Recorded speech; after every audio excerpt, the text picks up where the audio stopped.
بسم اللہ.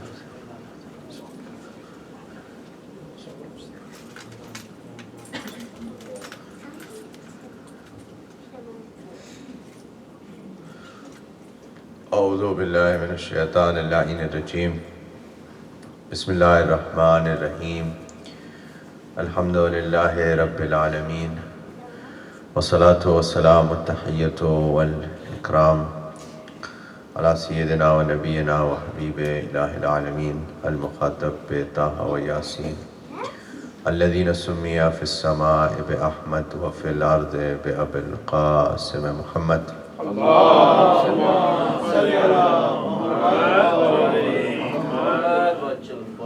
وعلى أهل بيت الطيبين الطاهرين المعصومين المظلومين المنتخبين المنتجبين لا سيما بقية الله في الأرضين روح وأرواح العالمين لتراب مقدمه الفداء واللعنة الدائمة الباقية على أعدائهم ومنكر فضائلهم وغاصب حقوقهم أجمعين. أما بعد فقد قال الله سبحانه تبارك وتعالى في محكم كتابه ومتقن خطابه. بسم اللہ الرحمن الرحیم. ان الذین آمنوا وعملوا الصالحات اولئک هم خیر البریہ. صلوات پڑھیں محمد وعلی محمد. اللہم صل علی محمد وعلی محمد.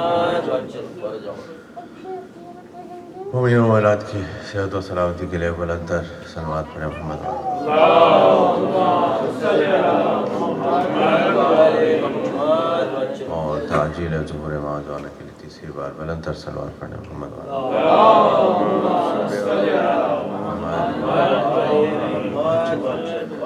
ہمارے آپ کے درمیان سلسلہ گفتگو سورہ مبارکہ بینہ کے اس آیہ کریمہ کے ذیل میں آج اپنے 14ویں مرحلے میں داخل ہو رہے ہیں، اور اس آیت سے متعلق اس کا شان نزول، اس سے متعلق حضور نے کیا فرمایا، اور مختلف تاریخی واقعات کی روشنی میں کہ خیر البریہ کون لوگ ہیں اور کیسے اس منزل تک پہنچا جا سکتا ہے.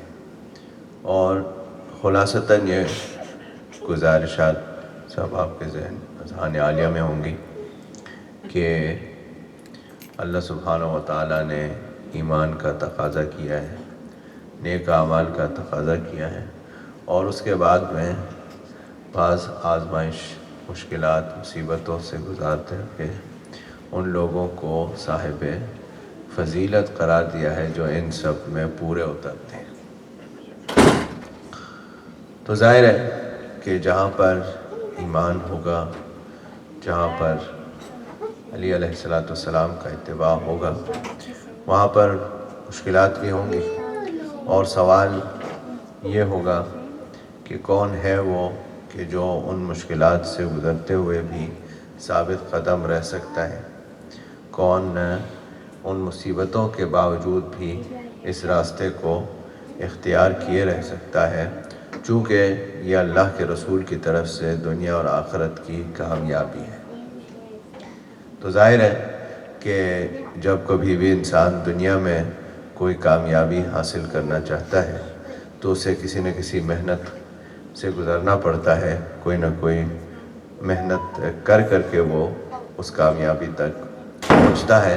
اسی طرح سے اخروی کامیابی حاصل کرنے کے لیے بھی اسے محنت سے گزر کر کے اور محنت کر کر کے اس جگہ تک اور اس مقام تک پہنچنا ہوگا. تو ذہن عالیہ میں بات ہوگی کہ ان اصحاب کا ذکر ہوا کہ جنہوں نے حضور کے بعد امیر المومنین علیہ السلام کے ساتھ وفاداری کی. مل کے صلوات پڑھیں محمد وعلی محمد. جنہوں نے اہل بیت علیہ السلام کے دامن کو تھامے رکھا حضور کے حکم کے مطابق. اور پھر ان اصحاب کے میں سے کل ایک کا ذکر کیا کہ جو حضور کے زمانے میں تو نہیں تھے لیکن امیر المومنین علیہ السلام کے اصحاب خاص میں سے تھے. انہی میں سے ایک اور کا آج مختصراً ذکر ہے. دو اور اصحاب کے اشارتاً بات کرتا ہوں چونکہ دن ہمارے پاس تھوڑے رہ گئے، اصحاب تو بہت سارے ہیں. اور آج کچھ کا ذکر ہو جائے گا، کل باقیوں کا ہو جائے گا، پھر انشاءاللہ زندگی رہی تو کبھی آئندہ اور کا مل کر صلوات پڑھیں محمد والے محمد وعجل فرج۔ اور ہر صحابی کے سیرت میں خاص کر کے کچھ چیزوں کی طرف متوجہ کیا گیا اور متوجہ کیا جا رہا ہے کہ اس میں ان کی سیرت میں سے، ان کی باتوں میں سے، ان کے کردار میں سے ہمارے اپنے کردار کے لیے، ہماری سیرت کے لیے، ہمارے طرز زندگی کے لیے کیا کیا نمونے عمل مل رہے ہیں۔ اور میں اس بات پر زور بھی دیا، موضوع بھی یہ اسی لیے رکھا تھا کہ بعض اوقات ہم لوگ یہ کہہ دیتے ہیں کہ آپ مولا کی بات کر رہے ہیں، کہاں مولا اور کہاں ہم، لیکن اصحاب کا ذکر کر کے یہ ثابت کیا ہے کہ وہ بھی عام ماں باپ کے گھر میں پیدا ہونے والے لوگ تھے جنہوں نے صرف اپنے کردار کی وجہ سے یہ بلندی پائی ہے۔ اور یہ ممکن ہے کہ ہر انسان، ہر عام ماں باپ کے گھر میں پیدا ہونے والا اس بلندی تک پہنچ سکتا ہے، صرف راستے کے اوپر چلنے کی بات ہے۔ مل کر صلوات پڑھیں محمد والے۔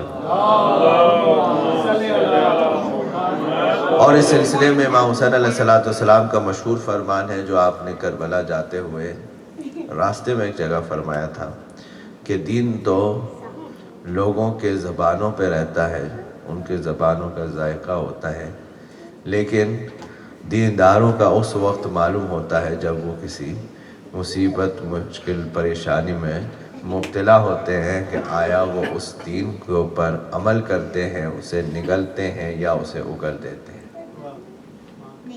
ویسے تو منہ کا ذائقہ ہوتا ہے، اچھا لگتا ہے ہر ایک کو دین، جب تک کہ آسائش ہے، آسانی ہے، پریشانی نہیں ہے، کوئی مصیبت نہیں ہے، کوئی مشکل نہیں ہے۔ لیکن ہاں جب مشکل ہوتی ہے تب یہ معلوم ہوتا ہے کہ آیا حقیقی طور پر کون دین پر عمل کرنے والا ہے، کون یوں ہی باتیں کرنے والا ہے۔ مل کر صلوات پڑھیں محمد والے۔ تو جیسا کہ حضرت مالک کے لیے گزارش کیا تھا کل کہ حضور کے زمانے میں نہیں تھے وہ اور مولا علی علیہ السلام کے زمانے میں آئے، اسی طرح سے امیر المومنین علیہ السلام کے شاہکار صحابی حضرت میثم تمار بھی حضور کے زمانے میں نہیں تھے، گو کہ وہ تھے، اس سے مراد یہ کہ مدینے میں نہیں تھے، اس وقت یمن کے رہنے والے تھے۔ اور بعض روایتوں میں یہ آیا کہ یمن میں بھی وہ لائے گئے تھے غلام کے طور پر، عرب نہیں تھے وہ۔ تو بعد میں یمن سے کوفے میں وہ تشریف لائے اور وہاں ان کے انہوں نے اپنی آزادی کو خریدا اور اس کے بعد وہ آزاد ہو گئے اور مولا امیر المومنین علیہ السلام کی خدمت میں تشریف لائے علی علیہ السلام کی ظاہری خلافت کے زمانے میں۔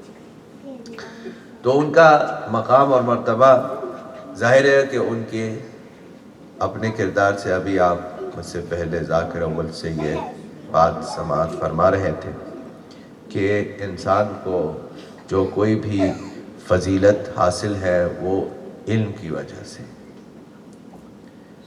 چاہے دنیا میں کسی کو فضیلت حاصل ہو تب بھی علم کی وجہ سے ہے، اور دین کے اعتبار سے بھی اگر کسی کو فضیلت حاصل ہے تو وہ بھی علم کی وجہ سے ہی ہے۔ اور امیر المومنین علیہ السلام کا بڑا ہی بے انتہا خوبصورت فرمان ہے، مل کے صلوات پڑھیں محمد والے۔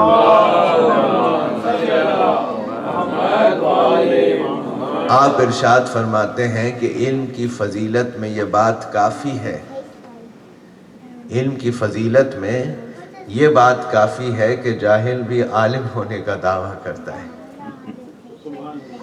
علم کی فضیلت میں یہ بات کافی ہے کہ جاہل بھی عالم ہونے کا دعویٰ کرتا ہے، یعنی جاہل بھی یہ جانتا ہے کہ فضیلت والی چیز علم ہے، جہالت کوئی فضیلت والی بات نہیں ہے، کوئی فضیلت والی چیز نہیں ہے۔ یعنی اسے علم کی فضیلت کی دلیل مولا سلام اللہ علیہ فرما رہے ہیں۔ اور ظاہری بات ہے دنیا ہو یا آخرت ہو، ہر اعتبار سے اگر کوئی صاحب فضیلت ہوتا ہے تو وہ علم کی ہی بنا پر ہوتا ہے۔ اور جب کوئی باب مدینۃ العلم کا ماننے والا ہو تو پھر ظاہری بات ہے، باب مدینۃ العلم کا ماننے والا ہو تو پھر ظاہری بات ہے کہ یہ بات کہنے کی ضرورت بھی نہیں ہے، اس کے تکرار کی بھی ضرورت نہیں ہے۔ جس نے باب مدینۃ العلم یعنی امیر المومنین علیہ السلام کو مانا ہے تو آپ کو بھی صاحب فضیلت قرار دیا گیا آپ کے علم کی وجہ سے۔ بے شک آپ کے اندر کوئی ایسی فضیلت نہیں ہے کہ جو علی میں نہیں ہے، بلکہ یہ کہا جائے، مل کے صلوات پڑھیں بلکہ یہ کہا جائے کہ فضیلت بنتی ہی تب ہے کہ جب علی کے اندر ہو، لیکن ان میں بھی سب سے زیادہ فضیلت والی چیز علم ہے۔ امیر المومنین علیہ السلام کے اندر بھی سب سے زیادہ فضیلت والی چیز علم ہے۔ بات تو یہ نہیں کرنی تھی، لیکن اب بات آ گئی تو ایک بات اور بھی سماعت فرما لیجئے کہ مولا سے پوچھا کہ یا علی آپ کو آپ کے متعلق جتنی آیتیں نازل ہوئی ان میں سے کون سی آیت سب سے زیادہ پسند ہے؟ تو آپ نے فرمایا کہ اللہ ارشاد فرماتا ہے وَيَقُولُ الَّذِينَ كَفَرُوا لَسْتَ مُرْسَلًا قُلْ كَفَى بِاللَّهِ شَهِيدًا بَيْنِي وَبَيْنَكُمْ وَمَنْ عِنْدَهُ علم الکتاب۔ کہا کہ اللہ فرماتا ہے کہ کافر یہ کہتے ہیں کہ آپ اللہ کے رسول نہیں ہیں، تو ان سے کہہ دیجئے کہ اللہ کے رسول کی رسالت پر دو گواہ بس کافی ہیں، ایک اللہ کافی ہے اور ایک وہ کہ جس کے پاس کتاب کا پورا علم ہے۔ یعنی جس آیت میں علم کا ذکر ہوا علی علیہ السلام فرماتے یہ والی فضیلت مجھے سب سے زیادہ پسند ہے۔ مل کے صلوات پڑھیں محمد۔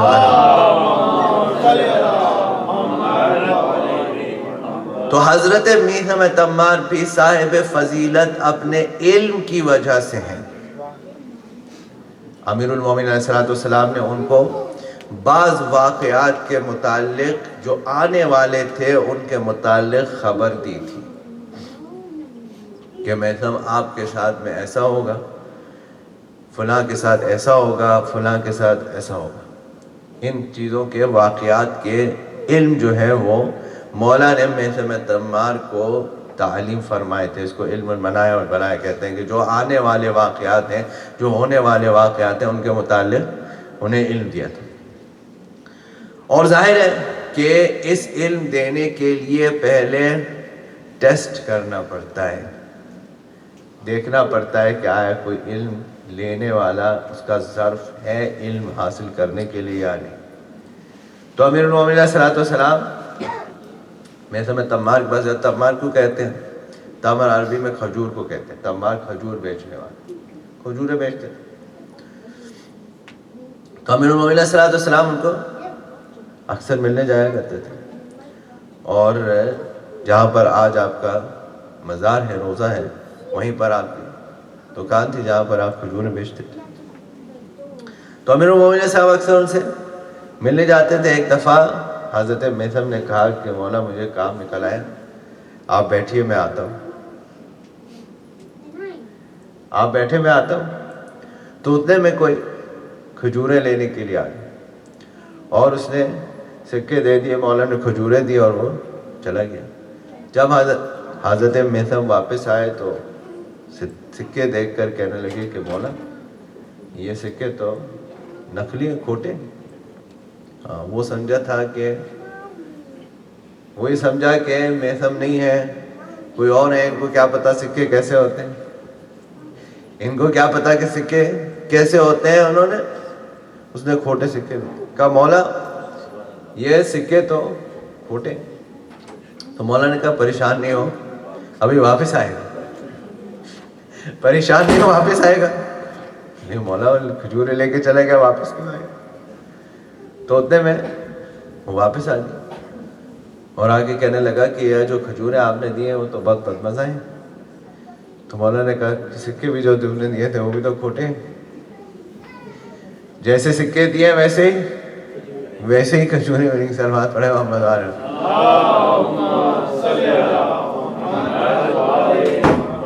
تو میثم کو مولا نے اطلاع دی کہ آپ کے ساتھ ایسا ایسا ہو، اور دو صحابیوں کے متعلق یہ بیان کیا گیا ہے، ایک حضرت میثم تمار کے لیے، ایک رشید حجری کے لیے۔ دونوں کے شہادت کے احوال بالکل ملتے جلتے کہ دونوں کو مولا نے یہ بتایا تھا کہ آپ کو میری محبت میں شہید کیا جائے گا، اور آخر میں آپ کی زبان کو کھینچ لیا جائے گا۔ یہ دونوں کے متعلق بیان کیا گیا۔ تو دونوں سے مولا نے یہ پوچھا کہ اگر آپ سے یہ کہا جائے گا کہ آپ میری محبت سے انکار کر دیں تو انہوں نے کہا مولا ہم یہ تو نہیں کر سکتے، ہم یہ تو نہیں کر سکتے کہ آپ کی ولایت کو، آپ کی محبت کو چھوڑ دیں، اس کو ترک کر دیں صرف اس لیے کہ ہماری جان بچ جائے۔ ایسا تو ہم نہیں کر سکتے۔ مل کے صلوات پڑھیں محمد علیہ۔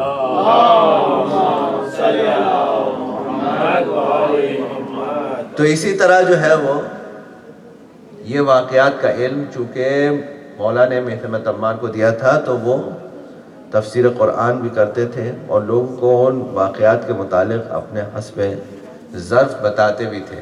ایک واقعہ بہت مشہور ہے کہ کوفے کے اندر حضرت حبیب اور حضرت محتم تمار کی ملاقات، حبیب بن مدائن کی اور محتم تمار کی ملاقات ہوئی، اور روایت کے جملے یہ ہیں کہ وہ دونوں اتنے قریب آئے کہ دونوں کے گھوڑوں کے منہ جو ہے وہ ایک دوسرے سے ٹچ ہونے لگے، مل گئے۔ اور محتم تمار نے یہ کہا کہ میں ایسے شخص کو دیکھ رہا ہوں کہ جس کی داڑھی اس کے خون سے خضاب ہوگی، فرزند رسول کے دفاع کرتے ہوئے۔ تو حبیب کہنے لگے کہ میں بھی ایسے شخص کو دیکھ رہا ہوں جو اپنے مولا کی محبت میں سرے دار چڑھے گا، میں بھی ایسے کو دیکھ رہا ہوں جو مولا کی محبت میں سرے دار چڑھے گا اور اس کی زبان کو کھینچ لیا جائے گا۔ تو کوفے میں جو آس پاس لوگ تھے وہ کہنے لگے یہ دونوں پاگل ہو گئے،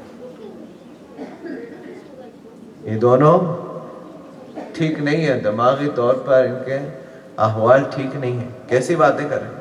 وہ کہہ رہا ہے میں دیکھ رہا ہوں اس کر کے جس کے خون خضاب ہوگی، فرزند رسول کے دفاع کرتے ہوئے، وہ کہہ رہا ہے کہ ان کو سرے دار چڑھایا جائے گا، زبان کھینچ لی جائے گی، کیا باتیں کر رہے ہیں۔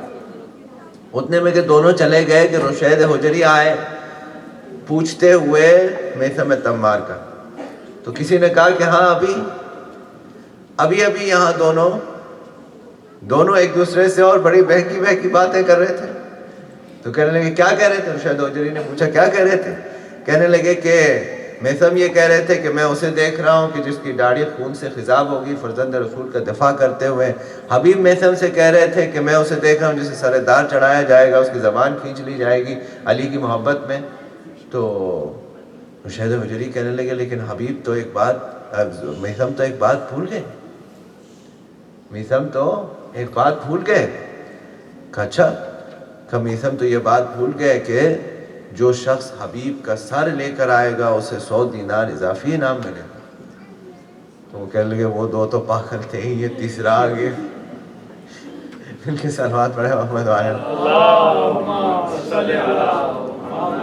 کہ وہ دو تو تھے ہی، یہ تیسرا آ گیا۔ کہا اس کے بعد کوفے والوں نے نقل کیا کہ وہ تینوں نے جو باتیں کہی تھیں وہ تینوں بعین ہی جیسے انہوں نے کہا تھا ویسے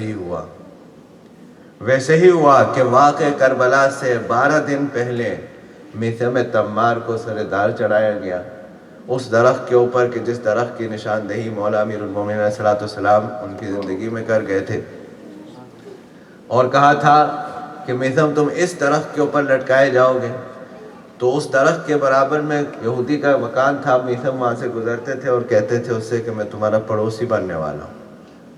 جب وہاں سے گزرتے تھے کہتے میں تمہارا پڑوسی بننے والا ہوں۔ وہ بڑا حیران ہوتا تھا کہ یہ ہر روز آ کر کے مجھے کہتے ہیں کہ میں تمہارا پڑوسی بننے والا ہوں اور پھر برابر والا مکان بھی نہیں لیتے، بھائی پڑوسی بننے والا ہوں کیا مطلب؟ تو کہنے لگے کہ وہ ہر روز آتا ہے اور مجھے کہتا ہے کہ میں تمہارا پڑوسی بننے والا ہوں، پتہ نہیں کیا باتیں کر رہے ہیں۔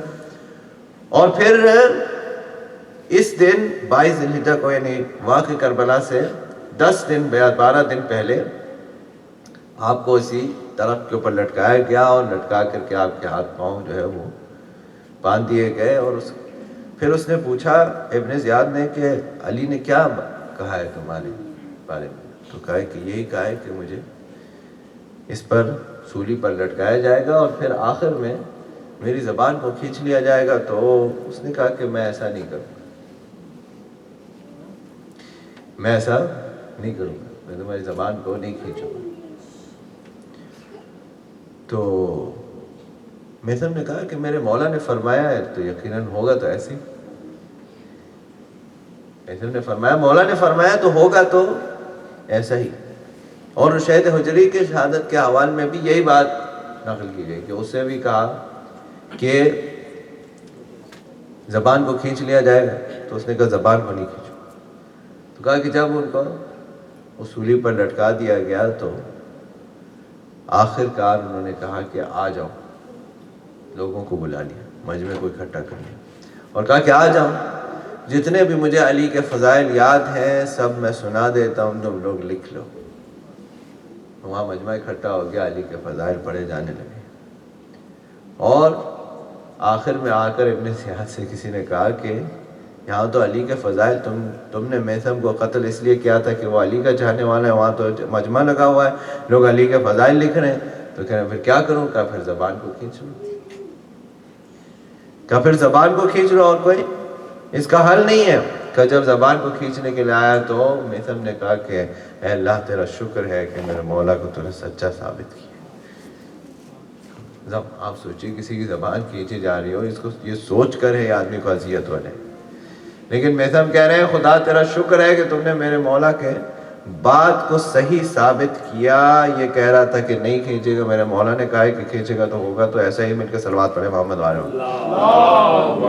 صلی اللہ محمد. اور میثم تمار اس وقت پر, کیونکہ ایک سوال پیدا ہو سکتا ہے کہ بعض ایسے امیر المومنین علیہ السلام کے اصحاب ہیں کہ جن کا تاریخ اسلام میں جو ہے وہ حال جو ہے وہ نہیں مل رہا, ایک گیپ ہو جاتا ہے بیچ میں, تاریخ میں نہیں مل رہا. تو ان کا صرف اشارتاً ذکر کر دوں اور بات وقت کے اندر تمام ہو جائے. مثلا حضرت بلال حضور کے زمانے میں بہت مشہور شخصیت ہیں, بار بار ان کا حضور کے زمانے میں ذکر آ رہا ہے, لیکن حضور کے وصال کے بعد, حضور کے دنیا سے جانے کے بعد تاریخ اسلام میں ان کا ذکر ختم ہو جاتا ہے, نظر ہی نہیں آ رہا, کہیں پہ موجود ہی نہیں. تو اس کی کیا سبب ہے, کیا وجہ ہے کہ ایک شخص کے جو حضور کے زمانے میں اتنا مشہور ہے, اتنا اس کا ذکر آ رہا ہے, اور حضور کے بعد پھر اس کا ذکر ہی ختم ہو گیا, اس کا ذکر ہی بند ہو گیا, آپ کو اس کا نام ہی لینے والا نہیں. اب یہی نہیں پتا کہ وہ کہاں گئے, کیا ہوا ان کے ساتھ, کہاں رہے. تو ظاہر ہے کہ اس حوالے سے ایک صرف اشارہ ملتا ہے کہ حضور جب کا وصال ہو گیا تو آپ پر بہت زیادہ غم طاری ہو, اور آپ نے یہ کہا کہ میں مدینہ چھوڑ کر کے جا رہا ہوں, اور مدینہ چھوڑ کر چلے گئے, اور بہت عرصے تک مدینہ میں نہیں آئے, حتیٰ کہ کئی مہینے گزر گئے, اور ایک دن سوچا کہ میں حضور کے قبر کی زیارت کے لیے جاتا ہوں. تو جب حضور کے قبر کی زیارت کے لیے آئے تو خبر ہوئی کہ مدینہ میں کہ حضرت بلال آئے. تو جب آئے تو شہزادی نے آپ کو ایک پیغام بھیجا اور یہ کہا کہ بلال, جب سے میرے بابا کا انتقال ہوا ہے تب سے آپ کی اذان نہیں سنی, تو ایک بار آپ کی اذان سننا چاہتی ہوں. تو انہوں نے کہا کہ میں تو عہد کر لیا تھا کہ حضور کے بعد میں کسی کے لیے اذان نہیں دوں گا, لیکن آپ کا حکم ہے اسے ٹال نہیں سکتا. تو حضرت بلال نے اذان دی. اذان دیتے ہوئے جو اشہدو ان محمد رسول اللہ پر پہنچے تو جناب فضا نے آ کر کے بلال سے کہا کہ اذان کو روک, تو شہزادی بے ہوش ہو گئی. اور ظاہر ہے کہ یہ واقعہ بھی ویسے تو مصائب میں پڑھا جاتا ہے, لیکن یہ واقعہ بھی اس بات کی دلالت کرتا ہے کہ اس کے بعد حضرت بلال اگر چاہتے بھی تو اب مدینے میں نہیں رہ سکتے تھے. جو حکومت وقت شہزادی کے دروازے کو جلا دے, اس بات کے اوپر تو حضرت بلال کو یقیناً در حقیقت یقیناً کبھی بھی مدینے میں رہنے نہیں دیا جاتا. اس وجہ سے تاریخ اسلام سے ان کا کردار حضور کے بعد میں ختم ہو گیا, اور اس کے بعد پھر ان کا کوئی ذکر نہیں ملتا. اور بعض روایتوں میں یہ ہے کہ شام میں ایک مقام پر وہ دفن ہے, تو یہ قیاس کیا گیا بعد میں کہ وہ شام چلے گئے اور وہاں پر انہوں نے اپنی زندگی بسر کی, باقی کی حضور کے بعد. اسی طرح سے ایک صحابی مولا امیر المومنین علیہ السلام کے ہیں، اگر خدا نے توفیق دی تو ان کا تذکرہ تفصیل سے کل آئے گا، صرف آج ایک اشارتاً بات کر لیتا ہوں کہ مولا امیر المومنین علیہ السلام کے صحابی ہیں، اور اتنے مشہور صحابی ہیں کہ آپ سب لوگ ان کو اچھی طرح سے جانتے ہیں، لیکن ان کے متعلق بھی اور ان کی زندگی میں بھی اسی طرح کا ایک بریک بیچ میں آ جاتا ہے۔ وہ ہے حضرت کمیل ابن زیاد، جن کے متعلق اور جن سے منسوب تو آئے کمیل، کہ وہ حضرت امیر علیہ السلام کے صحابی ہیں، لیکن حضرت امیر کی شہادت سے لے کر کے اور ان کی اپنی شہادت تک کے درمیان تقریباً 50 سال کا فاصلہ ہے۔ یعنی مولا علیہ السلام کی شہادت 40 ہجری میں ہوئی اور ان کی شہادت 88 ہجری میں ہوئی، یعنی 48 ایئرس، آدھی سنچری کا فاصلہ ہے۔ لیکن اس درمیان ان کا تاریخ اسلام میں کوئی کردار، کوئی بات، کوئی واقعہ نہیں ملتا۔ کیا وہ 40 ہجری سے 88 ہجری تک کہاں تھے، کس سے مل رہے تھے، کس جگہ رہ رہے تھے، کہاں تھے، کوئی ان کے متعلق باتیں نہیں ملتی۔ بہت سارے اتہاسات ہیں کہ کیا ہوا ہوگا ان کے ساتھ، لیکن کوئی تاریخ میں ان کا ذکر نہیں ملتا۔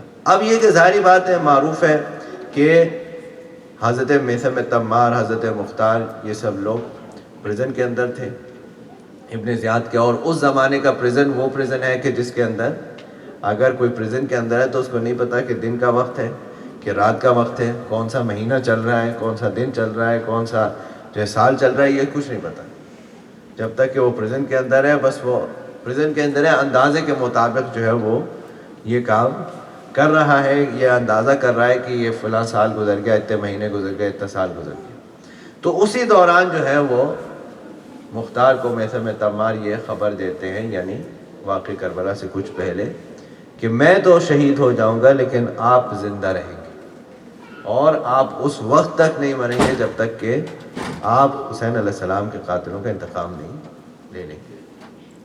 تو اسی طرح سے یہ اندازہ ہے کہ چونکہ کوفے کے رہنے والے حضرت کمیل بن زیاد بھی ہیں، تو وہ بھی اسی طرح پریزن میں رہے اور بہت زیادہ لمبا عرصہ پریزن میں رہے کہ ان کے متعلق جو ہے وہ یہ حوال نہیں مل سکا کہ کیا ان کے ساتھ ہوا اور کیوں ان کا تاریخ میں ذکر جو ہے وہ دوبارہ نہیں ہے۔ بہرحال حضرت کمیل سے متعلق دو باتیں کرنی ہیں کل انشاءاللہ، ایک آپ سے مروی جو مشہور ظاہر دعائے کمیل ہے، اور پھر ایک آپ سے مروی ایک حدیث ہے جو کہ صاحبہ نے معرفت کے لیے، لطف کے لیے حدیث ہے، انشاءاللہ اس کے لیے تفصیل چاہیے ظاہر ہے، تو وہ باتیں خدا نے چاہا تو کل آئیں گی۔ آج صرف وقت تمام ہونے سے پہلے جو ہے وہ جو فطرے کے احکامات ہیں ان کو دوبارہ سے جو ہے وہ جو رہ گئے تھے ان کو عرض کر دیں، مل کر ایک صلوات پڑھیں محمد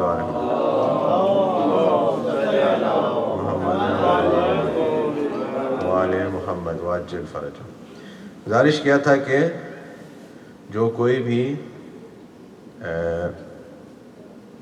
ذمہ دار ہے گھر کا، اس کے اوپر اس کے تمام متعلقین کا بھی فطرہ واجب ہوتا ہے، یعنی شوہر کے اوپر اس کی بیوی کا اور بچے کا جو ہے وہ فطرہ واجب ہوتا ہے جب تک کہ وہ اس کے گھر میں رہ رہے ہیں، چاہے کہ وہ کما رہے ہوں خود بھی، تب بھی واجب جو ہے وہ گھر کے اس کے اوپر ہے جو ان کا کفیل ہے، جو ان کا رسپانسبل ہے۔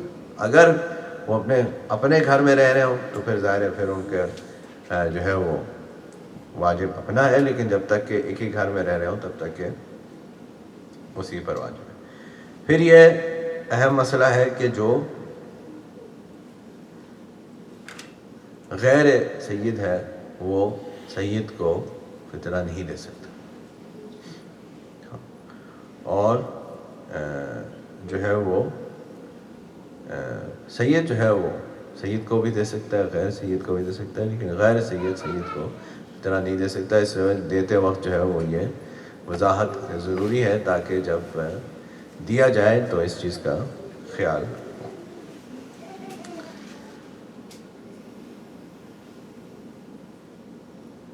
اور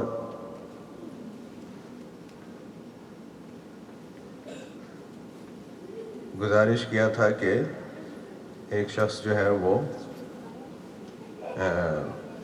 فطرہ جو ہے وہ دے ان لوگ کو جو سب سے پہلے اس کے رشتہ دار ہوں، اور اس کے بعد پھر اس کے شہر میں، اور اگر شہر میں اور ملک میں کوئی نہیں ہے تو پھر اس صورت میں جو ہے وہ دوسری جگہ پر وہ منتقل کیا جائے، لیکن پرائیورٹی اور سبقت یہ ہے کہ وہ پہلے جو ہے وہ دیا جائے ان لوگوں کو کہ جو اس کے ملک اور شہر کے اندر ہیں۔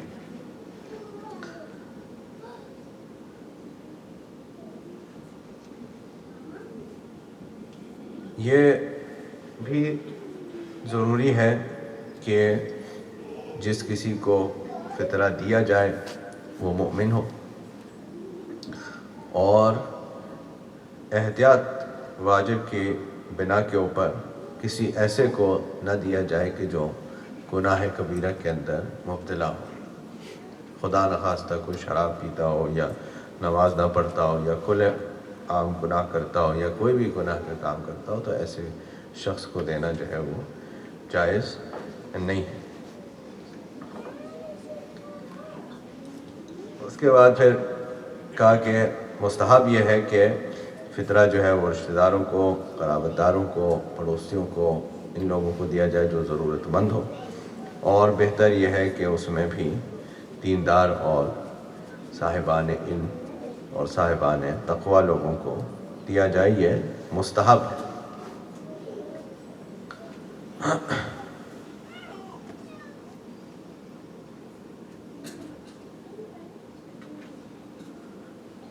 فطرہ کے اندر جو ہے وہ تمام تر عبادتوں کی طرح یہ ضروری ہے کہ قربت کی نیت سے اسے دیا جائے، یعنی قربتاً اللہ دیا جائے۔ اور جیسا کہ گزارش کیا تھا کہ ماہ رمضان المبارک کے دوران جو ہے وہ قرض کی نیت سے دیا جا سکتا ہے، اور پھر جب شب عید کا چاند دیکھ لیا جائے یا 30 دن گزر جائیں تو پھر اس کی نیت کو تبدیل کیا جا سکتا ہے۔ اگر کئی لوگوں کی طرف سے فطرہ دے رہا ہے کوئی، مثلا گھر میں اتنے 3 4 5 6 لوگ ہیں، تو ضروری نہیں کہ ایک ہی چیز کا دیا جائے۔ ظاہر لوگ پیسہ ہی دیتے ہیں، لیکن ضروری نہیں کہ ایک ہی چیز کا دیا جائے، مختلف چیزوں کا بھی دیا جا سکتا ہے، آٹا چاول جو بھی کھائی جاتی ہیں ہمارے پاس۔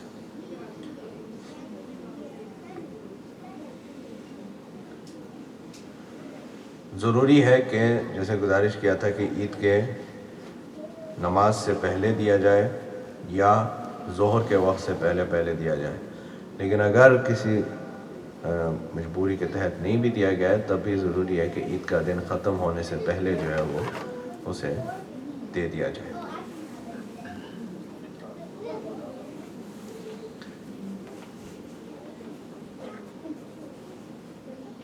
تو جیسا کہ گزارش کیا تھا کہ اگر اپنے علاقے میں ہے تو پھر احتیاط واجب کی بنا پر کسی اور جگہ پر دینا جو ہے وہ جائز نہیں ہے۔ اگر اپنے علاقے میں، اپنے شہر میں، ملک میں نہیں ہے کوئی، تو پھر اس صورت میں دوسری جگہ اسے منتقل کیا جا سکتا ہے۔ گزارش ہے کہ حاضرین کے مرحومین علماء، فقہاء، شہدائے ملت جعفریہ اور جنہوں نے آج افطار کا اہتمام کیا اور جو بھی افطار کا اہتمام کر رہے ہیں، ان سب کے مرحومین کے لیے ایک مرتبہ سورہ فاتحہ، 3 مرتبہ سورہ اخلاص کی تلاوت فرما کے روح کو صاف کریں۔ بسم اللہ یا کرم یہ درس بسم اللہ بسم اللہ بسم اللہ بسم اللہ اللہم صلی علی محمد۔